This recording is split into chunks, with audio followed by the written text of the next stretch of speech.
President Joe Biden has signed an executive order that revokes a Trump-era attempt to ban Chinese-owned apps, including TikTok and WeChat. So joining us now to discuss the impact of that decision is former Deputy Assistant to President Trump for Counterterrorism, Kash Patel, and also business and market analyst Seth Jensen. So welcome to both of you to Wake Up America this morning. Kash, I'll start with you. President Biden now calling for the Commerce Department to launch national security reviews of apps with links to foreign adversaries, including China. So can you break down for the people at home, what exactly does this executive order mean, and what did you make of the decision?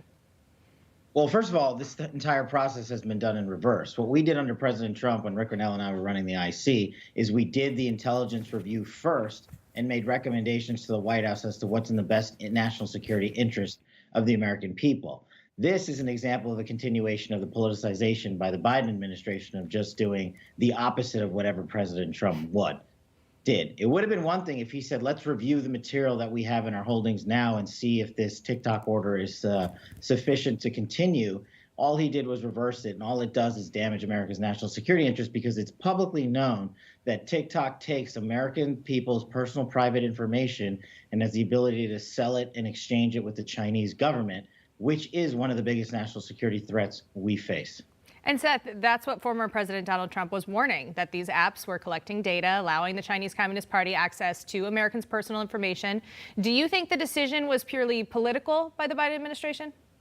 Well, it's hard to see how it's not political, Rachel, and that's in large part because in reality, the Trump administration had not completely removed TikTok. I mean, kids everywhere are still on TikTok in the United States. So it's hard to see that this wasn't more of a symbolic saying, you know, Grandpa Joe's good, maybe Grandpa Don was bad. But, you know, to the point that was just made, the Department of Commerce is going to analyze these apps. Well, that's what the Trump administration order was calling to do really anyway.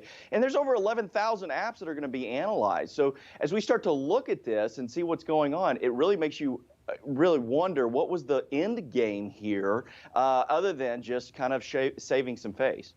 It also just has to make you wonder, the rise of TikTok was during the pandemic when everyone was stuck at home and everything was closed. It's just the two and the coincidences are hard to ignore. But yesterday on Wake Up America, Ohio Attorney General Dave Yost warned against the growing power social media apps and big tech have in our society. Let's take a quick listen to that. I think we need to recognize that when a company becomes as powerful as a government, it's time to be asking some serious questions about our freedom. Kash, do you think apps like TikTok are in the clear, or do you think they're going to face more pushback? I don't think they're in the clear because, as I said, the intelligence already exists and it's not extremely classified. It's actually unclassified. We know that TikTok, ByteDance, and other companies like that are owned or partially affiliated with the Chinese government. And the reason they have that relationship with those companies is because the Chinese government mines Americans' information, PII, what we call personal information, and sells it back to the Chinese government for money, or the Chinese government, because it's a communist nation, just takes it from people like TikTok. And that is a national security threat to have your personal information, my personal information, and the rest of the 365 million American people owned by China, because what do they do with that intelligence? They turn around and use it to target America's national security interests to their advantage and to our degradation. Now, according to a new Bloomberg article, China and the U.S. are agreeing to push forward on trade and investment ties. So, Seth, I'll start with you, and then Kash, I'll direct this question to you as well. How do you think this will impact President Biden's trip in Europe, where he is set to meet with G7 allies to address the threat of China?